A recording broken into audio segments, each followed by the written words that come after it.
10 вагон груз тасимыз. Мына ағаштың салмағы 1 килограмм.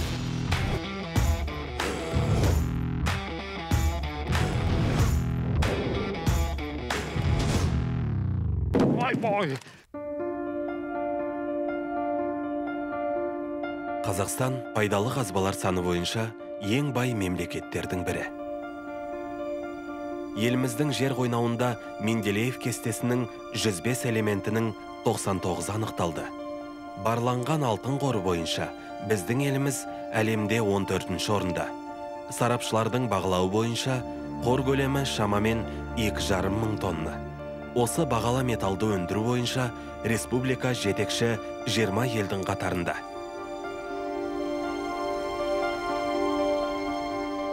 Қазіргі таңда Қазақстанда 343 алтын кен орны бар. Бірақ олардың тек 55-інде ғана белсенді түрде алтын өндіріледі. Елдің барлық алтын қорының 85%-ы шығыс, солтүстік және орталық Қазақстанда орналасқан. Еліміздің аумағында алтын алғаш рет біздің дәуірімізге дейінгі 3-ші мыңжылдықта өндіріле бастады. Ежелгі адамдар жұмыс үшін қарапайым тас балғалар мен балға шоттарды қолданып, кенді бөліп, оны суда жуған. Мұның іздері солтүстік Қазақстанда, Алтайда және Оралда жиі кездеседі. Осындай кен орындарында Бестөбе, Ақсу және Жолымбет сынды көптеген ірі алтын кен орындары ашылды. Бүгінде Қазақстанда алтын өндіру арнайы шахталарда жүруде. Ақмола облысының Бестөбе кентінде Еркебұлановтар әулеті бірнеше жылдан бері еңбек етіп келеді.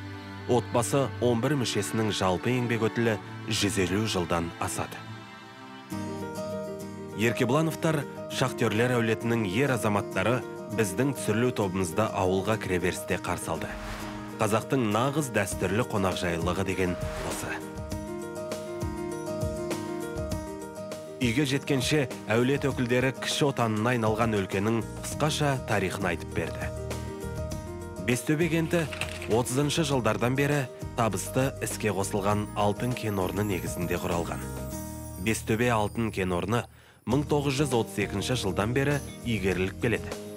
Кендегі алтынның мөлшері өте жоғары, тоннасына 20-30 грамм бар. Бестөбе кенішінде бүгінде 4 шахта мен байыту фабрикасы жұмыс істейді.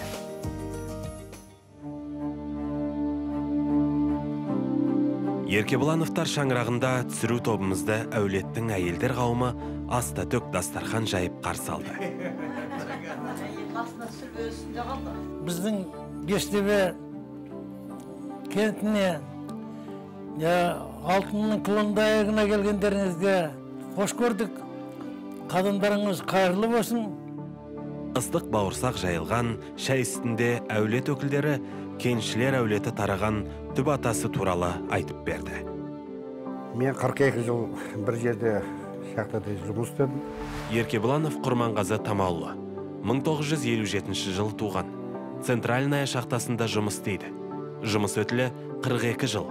Біз Еркебұлановтар әулеті әкеміз Еркебұланов Тама заслуженный шахтер болған кезінде.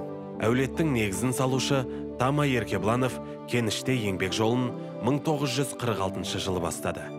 Шахтер Еркебұланов өз қызметінде жеке жоспарын әрдайым асыра орындады. Өндіріс озаты еңбек қызыл ту, құрмет белгісі, еңбек даңқы ордендерімен 3-ші дәрежелі шахтер даңқы медалімен марапатталды. Тама Еркебұланов жұбайы Нағима Мұхамедқалиевамен бірге 14 бала тәрбиелеп өсірді. Әкесінің жолымен бірінен соң бірі 4 ұлы жүрді. Құрманғазы, Құрманғали, Құрманғалы және Көбеген. Бүгінде алтын өндіруші кәсіпорында Еркебұлановтар отбасының 3-ші ұрпағы табысты еңбек етуде. Тама атаның мақсат қойғыш, білімді туған өлкесіне пайда келуге деген ықыласы зор, мақтан тұтарлық 4 немересі әр түрлі лауазымдарды атқаруда. Қонақ құрметіне арналған жылы шырайлы қабылдаудан кейін, әулет өкілдері біз үшін алтын өндіретін кәсіпорынға экскурсия өткізуді ұйғарды. Құрманғали, Құрманғалы және Ардақ Еркебұлановтар 700 метр тереңдіктегі шахтаға аттанды. Айта кету керек, шахтаға түсу үшін ұзақ уақыт керек.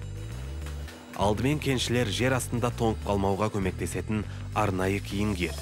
Өйткені шахтадағы ауа температурасы жер бетіне қарағанда әлде қайда төмен.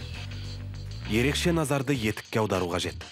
Тау-кен етіктері мықты және ауыр. Олардың басты міндеті аяқты ауыр заттардың құлауынан қорғау. Киінген соң кеншілер медициналық тексеруден өтеді. Дәрігер дене температурасын, қысымды тексереді және жедел жасалатын қан анализін алады. Шахтаға науқас адамдарға кіруге тыйым салынады. Шахта әлсіздердің орны емес, мұнда қуаты күшті адамдар қажет. Жер астындағы қолайсыз жағдайлар денсаулыққа жаман әсер етуі мүмкін.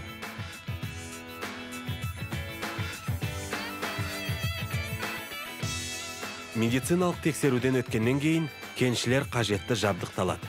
Олар шам және өзін-өзі құтқарғыш. Бұл жинақ зиянды газдар таралған жағдайда жер астында өмірін 2 сағатқа сақтап қалу үшін қажет.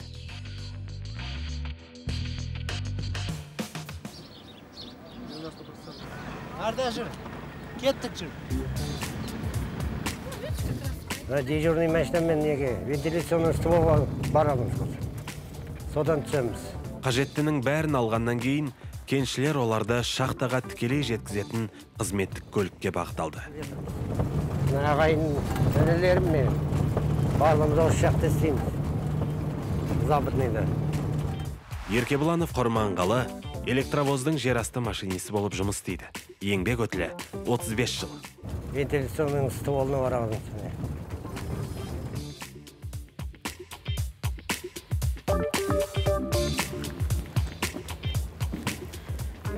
Вентиляционный стволға келе жатырмыз. Осы стволдан түсеміз қазір. Через охрана өтеміз. Пропускной пунктта.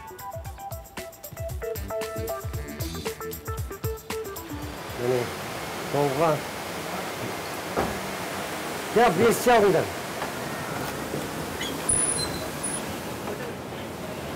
Мынау біздің охрана. Шахтаға кіреберісте бізді шахтаға кіріп шығатын барлық адамдарды тексеретін қауіпсіздік қызметі қарсы алды. Алтын сирек кездесетін қымбат металл. Алтынды шалбардың қалтасына салып, алып шығып, байып қалуға болады. Сондықтан қауіпсіздік шараларының маңызы зор. Мұқият тексеруден өткен соң, кеншілер жер астына түсіретін өнеркәсіптік лифттің келуін күту бөлмесіне беттейді. 12 сағаттан істейміз. 15 күннен. 15 күн таң, 15 күн түн. Әкеміз осы жақта істеген. Осыдан пенсияға кетті. Төмен түскен сайын жұмыс қиындай береді ғой. Выработкалар бар, забойлар бар, бурильщиктер бар. Мына анnem приемщик болып істейді. Қазір келеді, шақырады приемщик. Астына түсеміз 7-ші горизонтқа. Сонда барып сіздер таныстырамыз жұмыс орнымен.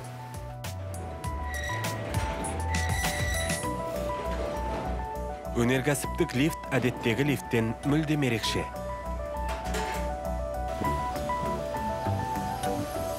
Оны жеке үй жайда отыратын диспетчер басқарады. Диспетчер қалың болат кабель оралған үлкен барабандарды айналдыратын қозғалтқыштарды басқарады. Шахтадағы лифт адамдарды ғана емес, кенді де көтеріп түсіреді. Сондықтан оған түсірілетін жүк ауыр.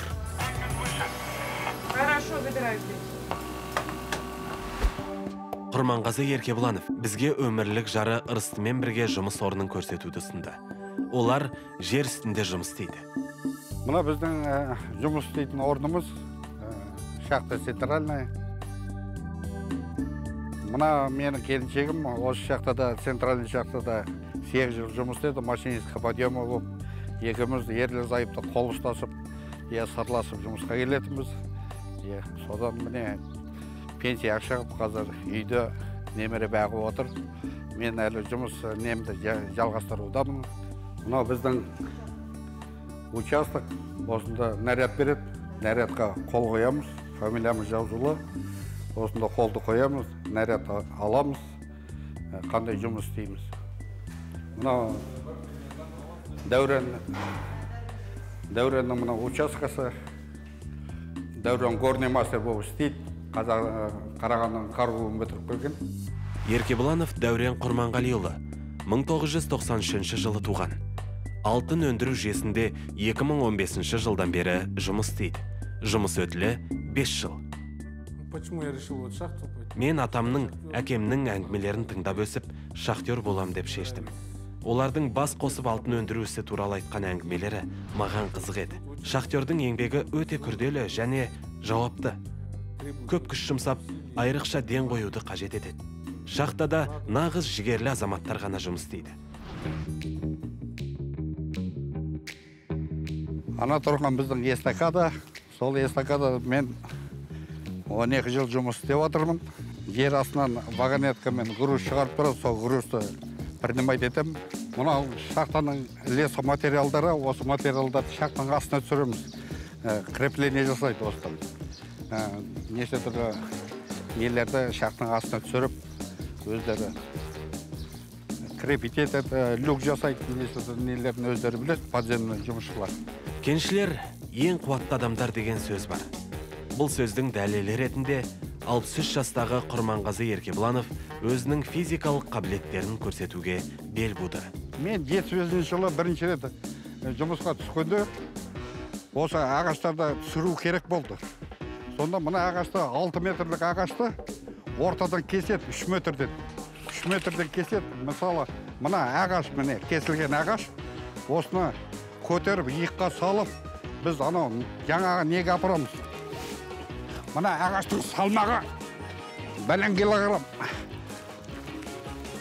Осыны бұлай иыққа саламыз.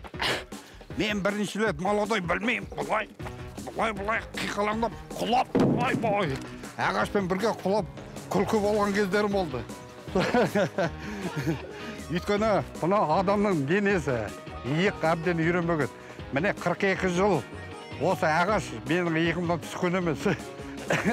Бір жағынан күлкі, бір жағынан жаныңа батады.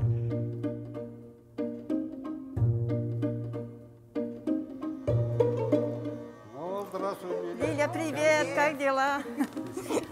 Скучаю по тебе. Да, заходи. Это мое рабочее место. Мен осы жерде жұмыс істедім. Еркебұланова Рысты Қартбайқызы 1959 жылы туған. 12 жыл көтеру машинисі болып жұмыс істейді. Қазір Зейнетте. Машинист подъема болып істедім осында. Осына кісі түсіреміз, шығарамыз, груз шығарамыз үстіне, материалдар түсіреміз. Сондай жұмыстар атқардық. Осы жерден пенсияға кеттім, 3 жыл пенсияда отырмын. Осы подъемда істеп шықтым. Тереңдігі 655 метр, 8-9 горизонт бар. Әрбір горизонтқа тоқтаймыз. Жұмысшылар наряд алғаннан кейін әр горизонтқа барады. Сол горизонттарға түсіреміз. Сигнал береді. 5 сигнал астына, 4 сигнал үстіне. Мына лестницамен жұмыс орныма көтерілемін. Осылай шығамыз. Мына эстакада деп айтады. Мына менің коллегам Илья, аты есімі. Как дела, Илья? Пойдет нормально. Как вахта идет? Мына вагонетка, осы вагонеткамен груз шығарамыз. Руда шығады. Мен 75 жылы бірінші рет жұмысқа түскенде мына жұмыстың жағдайын білмеймін. Қалай істеп, қай жағына қалай итеретін.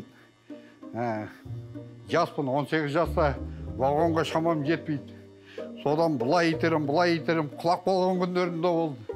Короче, 8 сағат жұмыс істеп, үйге мас адам секілді бардым ғой үйге.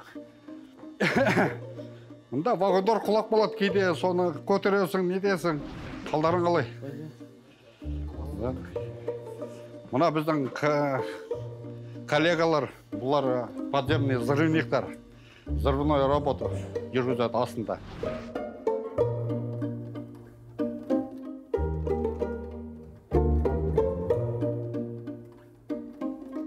Давай, жолдарың болсын, жігіттер.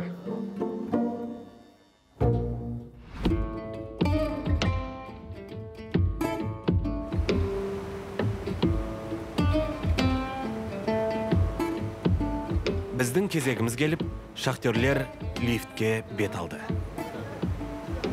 Енді клетка тұрады.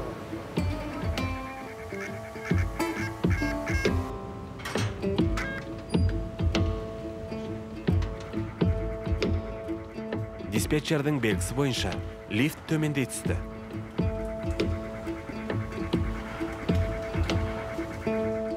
Бірден айналадағы ауа температурасы бірнеше градусқа төмендеп, ал ылғалдылық деңгейі болса көтеріле түсті.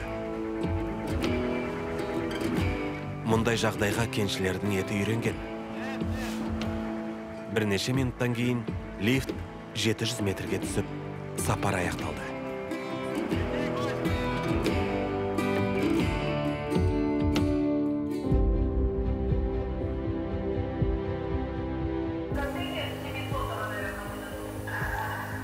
Жер астын қараңғылық жайлаған. Ымырт, желдету жүйесінің салдарынан гүлдеген жел, шахтаның төбесінен тамшылай аққан су, және аяқ астындағы сазбалшық күнделікті тауген жұмысшыларының ащы шындығы. Мұнымен жұмыс орнына жетер жол әлі аяқталған жоқ. Еркебұлановтарға шахтаның тоннелі бойынша тағы 1 километр жүріп өту қажет. Маңдай шамы жол көрсетуде. Шахтада бұл таптырмайтын құрал.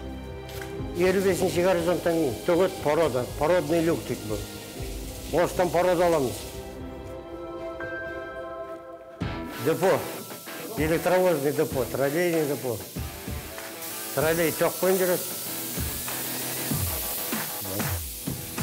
Осында ремонт жасайды депоның ішінде. Құрманғали мен Құрманғалы, екеуі де электр пойызының машинисті. Олардың міндеттеріне рейстерде жүретін осы қарапайым машинаны басқару керек. Мынау біздің вагонеткалар 3 тонналық. 10 вагон, осымен груз тасимыз.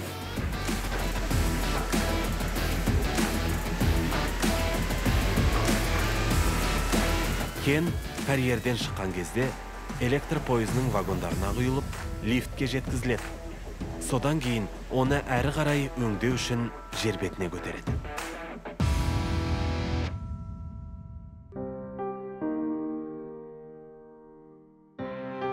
Шахтердің жұмысы әлемдегі ең қауіпті жұмыстардың бірі. Шахталардағы барлық оқиғаларды талдау көрсеткендей, адам өлімінің басым бөлігі табиғи апаттарға, қауіпсіздік техникасының бұзылуына және ескірген жабдықтарға байланысты. Тәуелсіз Қазақстанның тарихындағы ең ірі апат 2006 жылы Шахтинск кентіндегі Ленин атындағы шахтада орын алып, 41 адам қаза тапты.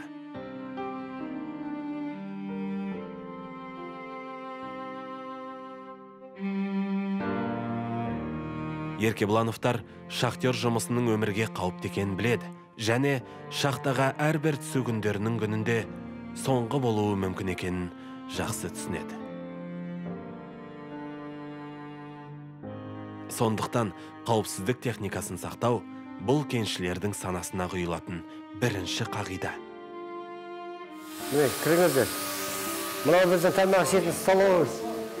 Міне горячее питание, мына мен әкеп тамақ береді бізге. Бір мезгіл міне, термоспен. Мынау менің ұсталып тұрғаным кварцевый руда дейді. Осы кварцтың астында металл болады, алтынымыз. Осыны тасимыз, жер бетіне шығарамыз. Мынау жігіттер біздің рабочылар. Мына кісі насосник, Зейнеров Қайрат деген жігіт. Кеншілер жұмысының қауіптілігі ауыр еңбек жағдайлары салдарынан уақыт өте келе кәсіби аурулардың пайда болуы мүмкін екендігінде. Үнемі шаң тозаңмен демалу, ауадағы оттегінің төмен деңгейі, метан мен басқа да зиянды газдардың шығарылуы, жеті қараңғы түн, шу, қолмен ауыр жұмыс жасау, жарақат алу, мұның бәрі ағзаға үлкен зиян келтіріп, күйзеліске ұшыратады. Сондықтан шахтада тек бітімі темірден құйылған адамдар жұмыс жасайды деу бекер емес.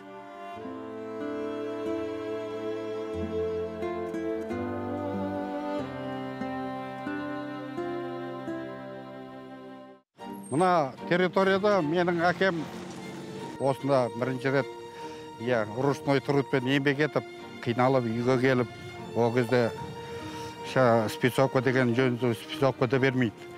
Сол шақтауы киіммен қысты күні үйге келетін. Су болып, резеңке етік, аяғы бары, етігі бары қатық қалады, спецовка қатық қалады.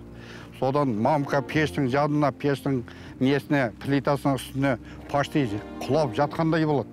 Жатып, денесін қыздырып, күпәйке шалбарларын шешіп, ватные брюки, онда спецовка жоқ қазіргі заманда. Етігін әзір шешетіміз. Кейбір етікте шешілмей қалды. Партиянка әбден қатып қалған ғой. Ол сол аяқ киімдерді, етіктерді қайшымен, пышақпен кесіп, аяқты шешіп, аяғын жылы суға салып, солай неткен күндер бар. Сонда біздің бала кезіміз, ішімізден әкемізді аяп отырамыз. Шықынай. Кейде жыларман болып келеді ғой. Жыларман әбден қажиды, жұмыстан қажыған. Нен еді? Әке не болды? Деп сұраймыз. Балам қайтесің? Ол еңбектен қажып келген нем ғой, түрім ғой деп сөйлейді. Қазіргі мен өзімнің осы еңбек немде, өзімде жасым пенсионный жасқа келіп қалғаннан кейін, қазір мен түсінем, сондағы әкемнің айтқан сөздері, сондағы көрген бейнеттері арасында да рас екен. Ол қиыншылықты біз де көріп отырмыз. Бағана да түсіндіріп айттым, қалай жұмыстың жағдайын, қалай көтересің, қалай кіргізесің, қандай нелер бар. Соның бәрі шақтың жұмысы, бұлай білмейтін жұрттар түсінбейді олар. Негізінде шақта оңай шаруа емес, 7 қабат жердің астына барып, еңбек етіп, ақша тауы деген оңай емес. Енді біздің стажымыз толық, балаларымыз, менің балам жұмыс істеп отыр. Мына шақта жұмыстың өзім сезгеннен кейін, мен ол балаларды тоже аяп тұрмын.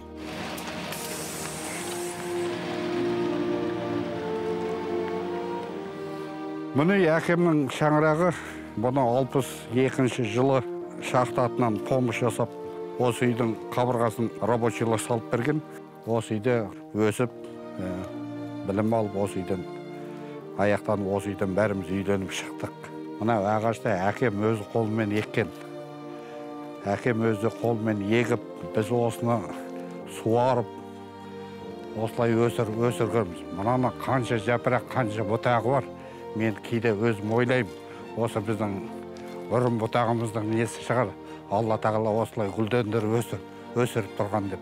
Осы міне ағаш қалай көркейсе де, осы туған жерден, осы әкеміздің шаңырағын қимаймыз. Туған, осы Бестөбе өңірінен біз ешқайтып кетпейміз.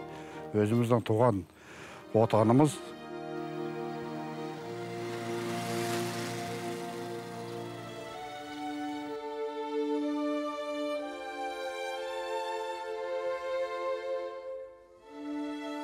Бестөбе ауылынан алыс емес жерде сұлулығы көз тартар Сілеті каньоны орналасқан.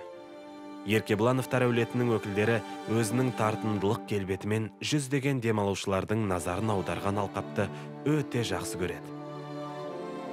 Кеншілер ауырға тиген жұмыс аптасынан кейін осында келіп, мөлдір суға шомылып, күн сәулесіне шағылып демалу жақсы әсер береді дейді. Көп уақытты жер астында өткізгеннен соң, осындай қарапайым сәттерді ерекше бағалай бастайсыз. Шақтығы анамынау адамдар енді түсе бермейді. Шақтығы мықты, денсаулығы мықты адамдар керек. Өзіміз жасаймыздан 20 жасымыздан түстік шақтығы. Соды 20 жасымыздан келе жатырмыз міне. Туған жеріміз енді өзімізге ыстық. Осы жерде туып өстік. Міне 59-ға келдік, иншалла 59-ға келеміз. Әке шешеміз, барлығы туған туыстарымыз бар, осы Бестөбе өңірінде жерленген. Жұмысымыз бар, малымыз бар, тәмамыз бар деген сияқты. Бұл Бестөбені біз қимаймыз, көшір жіберсе де. Сырыптаса да кетпейміз ғой. Осы Бестөбеде қаламыз. Осы қарапайым жұмысшылардың бойындағы адалдық қасиеті таң қалдырып, таңдай қақтырады. Олар күн сайын қиындық пен қауіп қатерлерге тап болса да, өз істерін шын жүректен сүйеді. Олар өздерінің туған жерін жақсы көреді және басқа жаққа көшіп кетуді ойламайды. Бұл азаматтар өздерінің үлкен қуатты отбасыларын жанындай көреді. Бір-бірін күн сайын демеп, қолдау көрсетеді. Еркебұлановтар шахтерлер әулетінің келешегі зор. Өйткені ұрпақтан ұрпаққа ізін қуып келе жатқан отбасының жаңа мүшелері өз ата-бабасының ісін жалғастырып келеді. Талай жылдар бойы өз отанының және өз халқының игілігі үшін аянбай еңбек етуде.